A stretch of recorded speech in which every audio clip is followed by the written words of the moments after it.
नमस्कार दोस्तों, आपका स्वागत है YouTube चैनल एसके टेक्नोवेशन पर। बहुत ही ज़्यादा इंपॉर्टेंट वीडियो होने वाली है, क्योंकि यहाँ पर आप लोग थंबनेल में पढ़ पा रहे हो अगले 4 दिनों में ये सभी स्टेटस वेरीफाई या फिर रिजेक्ट हो जाएंगे। जी बिल्कुल, आप सही देख पा रहे हो यहाँ पर कि अगले जो कौन से 4 दिन, मतलब जैसे आज 13 फरवरी हो गया, 17 फरवरी तक ऐसे कुछ स्टेटस मैं सारे आपको दिखाऊंगा जो या तो वेरीफाई या तो रिजेक्ट हो जाएंगे इन अगले 4 दिनों के अंदर अंदर, यानी कि 17 तारीख तक। और उसमें से कौन से वेरीफाई होंगे, कौन से रिजेक्ट होंगे, वहीं कुछ स्टेटस जो होल्ड पे चले जाएंगे। तो वो सारी चीज़ वीडियो के अंदर कवर होंगी। वीडियो को फटाफट से लाइक कर दीजिए सारे लोग, और जिन्होंने अभी तक चैनल सब्सक्राइब नहीं किया है वो ऐसी ऑथेंटिक अपडेट्स के लिए चैनल को सब्सक्राइब कर लें और नोटिफिकेशन को ऑल पर रख लें, ताकि आपको सबसे पहले नोटिफिकेशन मिले जब भी कोई वीडियो आए। चलिए चलते हैं अपडेट की तरफ। देखो वेरीफाई कैसे मैं बोल रहा हूँ अगले 4 दिनों में, कि ये चीज़ आप लोगों को ऑलरेडी पता है कि देखो 13 आज तारीख हो गई है, 13 फरवरी, और जो वेरिफिकेशन चलना है वो 17 फरवरी तक चलना है। तो उनमें काफ़ी जो स्टेटस आप में से वेरीफाई और रिजेक्ट हो जाने वाले हैं। तो ये कहाँ से आ रहा है, पहले हम लोग कवर कर लेते हैं कि आ कहाँ से रहा है, मैं ये कैसे बोल रहा हूँ वो चीज़ें आपको दिखा देता हूँ। उसके बाद हम लोग स्टेटस वाइज इन चीज़ों को समझेंगे। तो देखो ये 14 नंबर पॉइंट को आप लोग ध्यान से देखो। तो ये जिन्होंने करेक्शन नहीं किया, जिन्होंने ना कोई करेक्शन किया, ना ही उनका डेटा सस्पेक्ट में है, तो उनके लिए यहाँ पर क्या लिखा हुआ है कि जनपदीय छात्रवृत्ति स्वीकृति समिति यानी कि DWO द्वारा शुद्ध डेटा के संबंध में निर्णय लिए जाना और शुद्ध डेटा को स्वीकृत करना और उसको लॉक करना, मतलब या तो उसको वेरीफाई करना, वेरीफाई करके लॉक करना, ये चलने वाला है 19 जनवरी से लेकर 17 फरवरी तक के काम चलने वाला। मतलब कि आज हो गया 13 फरवरी, मतलब अगले 4 दिन सिर्फ बचे। इसीलिए मैंने आपको लिखा है वहां पर कि 4 दिन के अंदर अंदर जो है कि ये कौन कौन से स्टेटस होने वाले हैं जो वेरीफाई या रिजेक्ट हो जाएंगे। तो वो चीज़ यहीं से आ रही है। तो हम लोग पहले वो देख लेते हैं कि स्टेटस कौन से रिजेक्ट हो जाएंगे इन 4 दिनों के अंदर अंदर, जो कंफर्म है वो रिजेक्ट हो जाएंगे। देखो मैं बताता हूँ। ये स्टेटस देखो, इसमें लग रहा होगा कि ये इसमें ऐसे गलत क्या है, तो इसमें गलत देखो है क्या। यहाँ पे जो मार्क्स आए हुए हैं, जो परसेंटेज आया हुआ है वो 50% से कम है। देखो 541 नंबर आए हैं 1200 में से, जो कि 50% से कम है। तो ये स्टेटस है पेंडिंग है डिस्ट्रिक्ट स्कॉलरशिप कमेटी और रिस्पॉन्स पेंडिंग बाय PFMS। तो ये सस्पेक्ट में भी नहीं है और एक करेक्शन वाला भी नहीं है। तो ये इसका जो वेरिफिकेशन वो 17 तक कंप्लीट हो जाएगा, क्योंकि इसका जो परसेंटेज है ऑब्टेन परसेंटेज जो 50% से कम आ रखा है यहाँ पर आप लोग नोटिस करेंगे। तो ये फॉर्म रिजेक्ट कर दिया जाएगा DWO के द्वारा, या तो ऑलरेडी रिजेक्ट हो गया हो, क्योंकि ये मेरा हो सकता है पुराना स्टेटस मेरे पास पड़ा हो।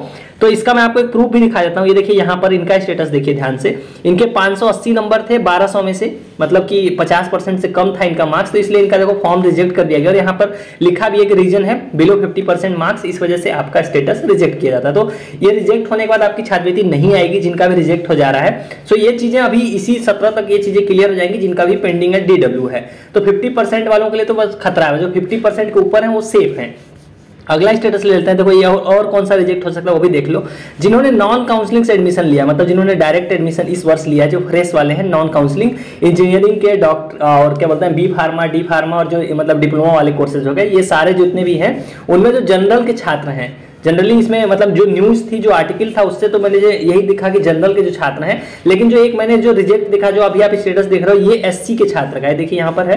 तो यानी जो रूल था, जनरलाइज्ड रूल था, वो जनरल वालों के लिए था कि जनरल में अगर किसी ने एडमिशन लिया है नॉन काउंसलिंग से तो उनका फॉर्म रिजेक्ट किया जाएगा, उनको छात्रवृत्ति नहीं मिलेगी। लेकिन यहाँ पे जो इन्होंने DWO में रिजेक्ट किया वो SC स्टूडेंट का है नॉन काउंसलिंग वजह से। तो इनका देखो रिजेक्ट किया गया, और इनका कोर्स क्या है, B फार्मा कोर्स है। वही मतलब जो मैंने आपको बताया B pharma D pharma engineering और डिप्लोमा, ये सारी चीज़ों में जिन्होंने एडमिशन लिया हो जनरल वालों के लिए। लेकिन ये रिजेक्ट कर रहा है सभी का, जिन्होंने डायरेक्ट एडमिशन लिया है नॉन काउंसलिंग से है, मतलब उन लोगों के लिए थोड़ा खतरे की घंटी है। इस फॉर्म को आप देख के समझ सकते हो ये चीज़। तो ये एक और स्टेटस रिजेक्ट हो जाएगा। अगला स्टेटस कौन सा रिजेक्ट होगा, ये वाला है। अब देखो हालांकि ये 17 फरवरी तक इसका डिसीजन नहीं आएगा रिजेक्शन का, क्योंकि ये सस्पेक्ट वाला स्टेटस है। तो इसका 17 फरवरी के बाद यानी कि 10 मार्च तक आएगा। लेकिन ये रिजेक्ट हो सकता है। उसका रीजन ये है कि जो अटेंडेंस होनी चाहिए वो आपकी मिनिमम 75% होनी चाहिए। अगर 75% से अगर आपकी अटेंडेंस कम है तो आपका फॉर्म ऐसे में रिजेक्ट कर दिया जाएगा। और आपका जो रिजल्ट हो वो डिक्लेयर होना चाहिए, मतलब आपके फॉर्म में रिजल्ट आपका अपडेटेड होना चाहिए। तो ये दोनों कंडीशन है। तो ये स्टेटस जो है कि 17 फरवरी के बाद ये रिजेक्ट किया जाएगा, अभी नहीं रिजेक्ट किया जाएगा। अगला स्टेटस ले लेते हैं। देखो अब हम लोग कवर करेंगे कि वेरीफाई कौन से स्टेटस, ये तो हमने कवर कर लिया है इसके हिसाब से कि रिजेक्ट कौन से स्टेटस होने वाले हैं। तो वो मैंने आपको दिखा दिया कि ये 4 दिनों के अंदर अंदर कौन से स्टेटस, वो 3 क्राइटेरिया थे जो रिजेक्ट हो जाएंगे। अब हम लोग देखेंगे कि वेरीफाई कौन से होंगे और होल्ड कौन से होंगे। तो ये चीजें हम लोग देखने से पहले आप लोग को दिखा देता हूँ कि आपको स्टेटस कैसे चेक करना है। तो देखिए स्टेटस देखने के लिए आपको सिंपल क्या करना होगा, अपने मोबाइल फोन में गूगल सर्च करना होगा सरकारी जॉब फाइंड। ये वेबसाइट आपको खोल देनी है जो ऊपर नंबर पहले नंबर पे आपको दिखाई दे रही है। उसके बाद आपको क्या करना है, यहाँ पर आपको चेक यूपी स्कॉलरशिप स्टेटस का ऑप्शन दिखाई देगा रेड कलर में, आपको बस इसको ओपन कर लेना। यहाँ पर आपको देखिए दिखाई देगा। उसके बाद आप इसको जब ओपन करोगे नीचे स्लाइड डाउन करोगे तो यहाँ पर आपको 9, 10, 11, 12 PFMS की, NPCI की सारी चीजों की लिंक आपको यहाँ पर मिल जाएगी। आप अपना बैलेंस चेक करना चाहते हैं, आप अपनी स्कॉलरशिप आई है या नहीं चेक करना चाहते हैं, NPCI मैपिंग हुआ है नहीं हुआ या स्टेटस, तो ये सारी चीजों की लिंक यहाँ पर आपको लाइन से दी हुई है। आप किसी पे भी क्लिक करके अपना जो भी आप देखना चाहते हो यहाँ से देख सकते हो। सो चलिए चलते हैं मेन वीडियो की तरफ। तो देखो वेरीफाई कौन से स्टेटस होंगे इन 4 दिनों में, ये वाले स्टेटस जिनके भी स्टेटस इस तरह से दिखा रहे हैं पेंडिंग है DW, मतलब वेरीफाइड बाय बैंक है और यहाँ पे चाहे रिस्पांस पेंडिंग है, लेकिन यहाँ पर अगर पेंडिंग है DW आपका स्टेटस दिखाई दे रहा है तो ये अगले 4 दिनों के अंदर अंदर कंफर्म है कि आपका स्टेटस या तो वेरीफाई कर दिया जाएगा या रिजेक्ट किया जाएगा। रिजेक्ट तो नहीं किया जाएगा, रिजेक्ट तभी किया जाएगा जो मैंने आपको पीछे 3 क्राइटेरिया बता दिए, अगर उसमें आते हो तो रिजेक्ट किया जाएगा। अदरवाइज आपका इन 3 दिनों के अंदर अंदर मतलब 4 दिनों के अंदर अंदर 17 तारीख तक जो है कि आपका फॉर्म वेरीफाई कर दिया जाएगा। अभी आप देख रहे हो काफी लोगों के स्टेटस आप में से देखते हुए अगर ग्रुप में जुड़े हुए कहीं जुड़े हुए तो उनका आता है कि सर मेरा कल वेरीफाई होगा परसों वेरीफाई हुआ, तो उसका रीजन यही है कि उनका पहले पेंडिंग डिस्ट्रिक्ट स्कॉलरशिप कमेटी था जो कि अब वेरीफाई कर दिया जा रहा है 17 फरवरी तक। DW इन सभी का जिनका भी इस तरह का स्टेटस है या तो वेरीफाई या तो रिजेक्ट कर देगा। रिजेक्ट का मैंने आपको ऑलरेडी बता दिया। अब ये तो स्टेटस हो गया कि ये वाला। अब देखो रिजेक्ट का एक और आपको दिखा देता हूँ, ये मुझे दिख गया तो आपको बता देता हूँ। जिनका भी अभी भी ये चीज दिखा रहा है यहाँ पे अगर आपका ब्लॉक करके अगर आ रहा है, मतलब कि अगर आपका ब्लॉक किया गया तो समझ लो कि आपका फॉर्म रिजेक्ट कर दिया जाएगा, यहीं से रिजेक्ट हो जाएगा आपका फॉर्म। अंदर वाला स्टेटस अलग है, ये वाला स्टेटस अलग है। यहाँ पर आपका होना चाहिए था सत्यापित किया गया, तो अगर आपका ब्लॉक किया गया अभी तक शो हो रहा है इसका मतलब आपका जो है कि फॉर्म रिजेक्ट कर दिया जाएगा, यहीं पे वो चीज रिजेक्ट हो जाएगा। सो ये चीज हो गया। अब हम लोग देखते हैं कि होल्ड पे कौन से स्टेटस रहेंगे। आप लोग देख रहे होंगे थंबनेल में कि मैंने लिखा है कि होल्ड पे रहने वाले हैं कौन से स्टेटस। देखो होल्ड पे कौन से रहेंगे, होल्ड पे रहेंगे वही वाले स्टेटस जो सस्पेक्ट में है। वो चीज यहाँ पर लिखी हुई है क्योंकि जो सस्पेक्ट वाले का वेरिफिकेशन है वो मैं आपको कितनी बार बता चुका हूँ कि वो 17 फरवरी से होने वाला, तो 17 तक तो आपका होल्ड पे रहने वाला। होल्ड पे रहने का मतलब कि NIC के पास आपका है स्टेटस, तो उसमें कोई चेंज नहीं आएगा 17 तारीख तक। 17 तारीख से आपका चेंज होना शुरू हो जाएगा। ये 19 नंबर पॉइंट पे आप लोग देख सकते हो कि जिन्होंने भी मतलब देखिए सस्पेक्ट डेटा हो गया और जिन्होंने करेक्शन किया है, तो बेसिकली इन दोनों का जो है स्टेटस वो 17 फरवरी से लेकर 10 मार्च के बीच में चलेगा।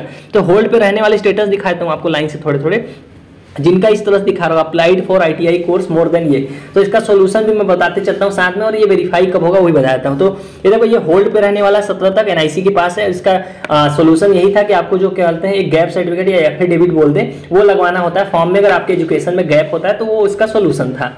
अगला स्टेटस लेते हैं जो होल्ड पे रहेगा वो ये वाला स्टेटस है। देखिए इनका status application form forwarded by ये है। हालांकि आप अगर यहाँ पे मार्क्स नोटिस करोगे तो 50% से कम आ रहा है इनका, तो ये शायद वही वाला स्टेटस है, तो ये रिजेक्ट कर दिया जाएगा। या फिर दूसरा भी है इनका मतलब 50% से कम है तो रिजेक्ट ही कर दिया जाएगा। हालांकि ये बदलेगा 17 फरवरी के बाद ही, लेकिन ये कंफर्म है कि रिजेक्ट कर दिया जाएगा। अगला स्टेटस लेते हैं, देखो सस्पेक्ट एज जिनका दिखा रहा है इनका भी ये होल्ड पे रहने वाला है 17 फरवरी तक। इसका भी सॉल्यूशन सिंपल सा था। सिंपल सॉल्यूशन क्या था, इसमें आपको सस्पेक्ट एज इसलिए आ गया कि आपका 10th में जो है कि 16 या 18 ईयर से कम में आपने 10th पास किया होगा, इसलिए NIC ने आपका सस्पेक्ट एज दिखा दिया। लेकिन इसकी वजह से फॉर्म नहीं रिजेक्ट होने वाला आपका, ये हो जाएगा, इसमें कोई दिक्कत नहीं आएगी 17 फरवरी के बाद। अब जिनका यूपी बोर्ड ICSE बोर्ड आ रहा है ये भी होल्ड पे रहेगा 17 फरवरी तक। उसके बाद ये चीज वेरीफाई होने वाली है 17 फरवरी से लेकर 10 मार्च के बीच में, और 15 से 20 में मतलब स्कॉलरशिप आएगी। अब ये स्टेटस देख लो आप लोग ध्यान से, ये स्टेटस सब कुछ वेरीफाइड हो गया है। बस इसमें आपको अगर NPCI मैपिंग करा लियो तो इसमें अब कोई चेंज नहीं होने वाला है स्टेटस में। उम्मीद है कि ये हो सकता है कि अगर आपका ये ना भी बदले, मैं आपको ऑलरेडी बता चुका हूँ कि हो सकता है कि यहाँ पे चेंज ना भी आए, फिर भी आपकी स्कॉलरशिप आ जाएगी अगर आपने NPCI मैपिंग करा लिया है, तो वो चीज़ इंपॉर्टेंट है। स्टेटस यहाँ से भले ना चेंज हो। तो ये चीजें हो गई। तो ये सारे स्टेटस हो गए, मैंने आपको लाइन से बता दी कि कौन से स्टेटस होल्ड होने वाले हैं, कौन से वेरीफाई और कौन से रिजेक्ट होने वाले हैं। ये सारी चीजें आपको समझ में आ गई होंगी। सो वीडियो को लाइक करके जाना, और कोई डाउट्स हो तो कमेंट्स में पूछो, या फिर इंस्टाग्राम पे फॉलो करके मैसेज कर दो, या फिर टेलीग्राम चैनल से वहां पे भी आप मैसेज कर सकते हो। सो चलेगा इस वाली वीडियो में इतना ही। Thank you for watching.